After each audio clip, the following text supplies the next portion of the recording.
Matinding pinsala at may mga buhay ding nawala sa pagtama ng magnitude 6.9 na lindol sa Visayas. Sa lakas ng pagyanig, hindi napigilan ng ilang residente na matakot at maging emosyonal.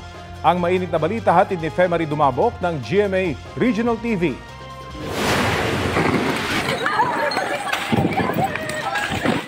Mistulang sumayaw ang mga dekorasyong ilaw na yan sa harapan ng St. Peter the Apostle Parish sa Bantayan, Cebu. Bigla ring bumagsak ang harapang bahagi ng simbahan.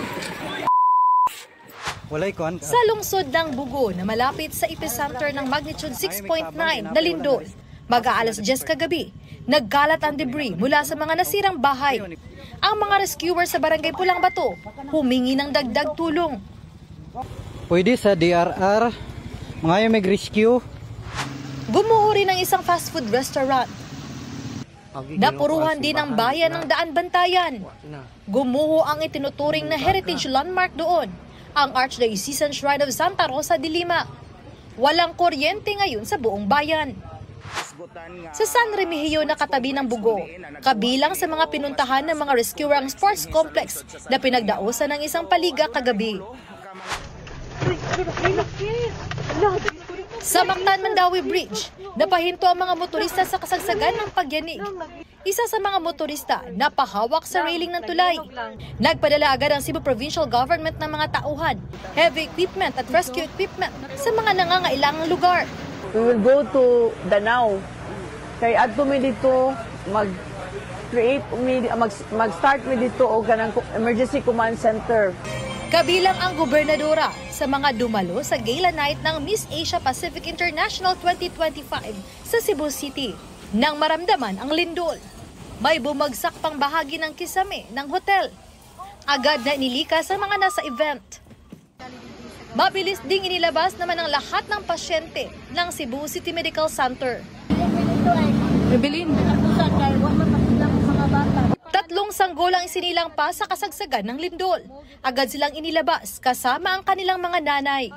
Pero naging problema ang biglang pag-ulan. Kanina walang ulan, di ba? Opo. So ang decision natin with the doctors na ilabas natin because we expect na mayroong aftershock. Mayroon tayong mga tent pero hindi kasya. So what we decided with the doctors na dyan lang tayo sa first floor. Naibalik sa ospital ang mga pasyente matapos matiyak na wala ng aftershocks. Femari Dumabok ng GMA Regional TV. Nagbabalita para sa GMA Integrated News. Aabot sa 6 na po ang napaulat na nasawi dahil sa malakas na lindol na yumanig sa Bogo, Cebu. Ayon yan sa Office of Civil Defense sa press conference ngayong umaga. Ayon sa OCD, binavalidate pa raw ng mga natanggap nilang datos. Ayon sa PHIVOLCS, as of 7 a.m., mahigit 600 na ang recorded aftershocks. Pinakamalakas na naitala ang magnitude 4.8 sa lungsod din ng Bogo. Ayon sa PHIVOLCS, sasahan ng aftershocks hanggang sa mga susunod na araw. Pwede raw itong tumagal ng ilang linggo kaya dapat manatiling alerto. Nagpaabot ng pakikiramay si Pangulong Bongbong Marcos sa mga pamilya ng mga nasawi dahil sa magnitude 6.9 na lindol sa Cebu. Sabi ng Pangulo, ipinagdarasal niya ang kaligtasan ng mga naapektuhang residente, pati ang mga sugatan. Tiniyak niyang sinusuri na ng mga kalihim ng mga government agency ang pinsala, pati ang kinakailangang ipadalang tulong. Hinimok niyang manatiling alerto ang mga residente at sumunod sa mga anunsyo ng lokal na pamahalaan. Muli namang pumutok ang Bulkang Taal kaninang madaling araw. Ayon sa Philippine Institute of Volcanology and Seismology o PHIVOLCS, nangyari ang minor phreatomagmatic eruption pasado alas 2 ng umaga. Ibig sabihin, nagkaroon ng interaksyon ng magma at tubig sa bulkan. Umabot sa mahigit 2,000 metro ang taas ng plume na pahilagang kanluran ang direksyon. Nakapagtala rin ng halos 2,000 tonelada ng asupre mula sa bulkan sa nakalipas na 24 oras. Sa ngayon, naka-alert level 1 pa rin ang Taal Volcano.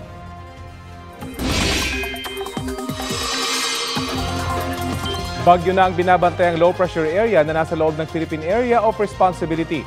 Tinatawag yan ngayon na bagyong Paulo. Pero ayon sa Pag-asa, wala pang direktang epekto ang bagyo sa lagay ng ating panahon ngayong Miyerkules. Easterlies ang patuloy na magdadala ng mainit at malinsangang panahon pero posible pa rin niyang magbuhos ng ulan, lalo sa eastern section ng bansa. Pinaka-apektado ng easterlies ang Bicol Region, Eastern Visayas, Central Visayas, Caraga, Northern Mindanao, Aurora at Quezon Province. Uulanin ng halos buong bansa kasama na po ang Metro Manila sa mga susunod na oras base sa rainfall forecast ng Metro Weather. Maging alerto ang ilang lugar mula sa heavy to intense rains na maaaring magdulot ng baha o landslide. Tumutok lang po dito sa Balitang Hali para sa ilalabas na unang buletin kaugnay ng Bagyong Paulo. Ito ang GMA Regional TV News. Mainit na balita mula sa Luzon, hatid ng GMA Regional TV. Patay sa hot pursuit operation ng isang suspect sa iligal na pagbebenta ng baril sa Batangas City. Chris, ano ang detalye? Connie, nakaengkwentro ng sospek ang mga pulis na humabol sa kanya matapos na tumakas sa isinagawang buy-bust operation. Ayon sa mga pulis, binaril ang sospek ang 3 pulis na nagsagawa ng operasyon, kaya hinabol nila ang tumakas sa sospek. Nang maabutan, hindi siya sumuko at nagpaputok pa ng baril. Gumanti ang mga otoridad at nabaril ang sospek. Idineklara siyang dead on arrival sa ospital. Nagpapagaling na sa ospital ang mga sugatang pulis. Nagkilos protesta naman ang grupo ng mga estudyante mula sa Bulacan State University sa harap ng City Hall sa Malolos, Bulacan.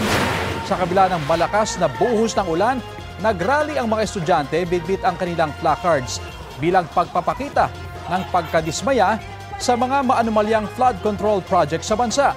Kasama sa kanilang mga binatikos at pinapanawagan na managot sina Congressman Danny Domingo, Congressman Ambrosio Cruz at Congresswoman Tina Pancho. Sinusubukan pa silang makuhanan ng pahayag kaugnay sa hinaing ng mga estudyante. Isa ang Malolos sa mga bayang pinakaapektado ng baha tuwing masama ang panahon. Nakiisa rin sa mga estudyante ang mga motoristang nagsipagbusina kontra katiwalian.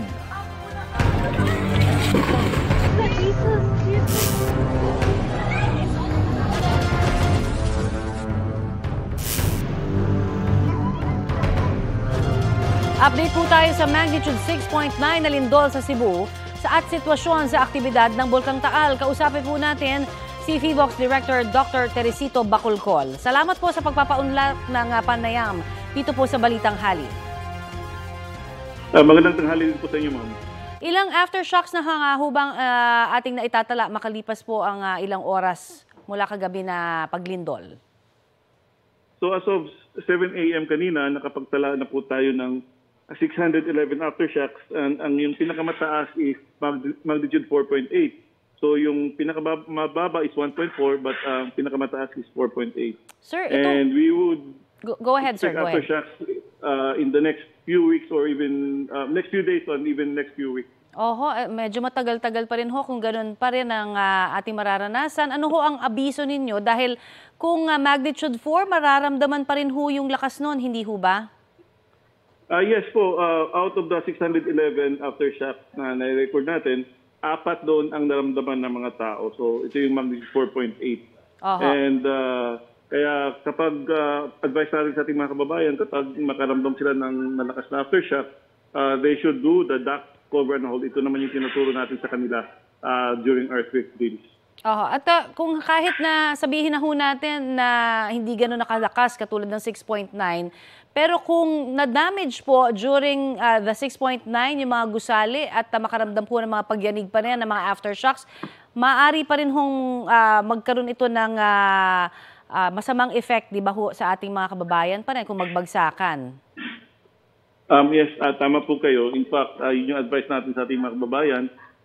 Kapag yung bahay nila or yung structure kung saan sila namamalagi ay may visible damage, so they really have to consult muna yung municipal or city engineers.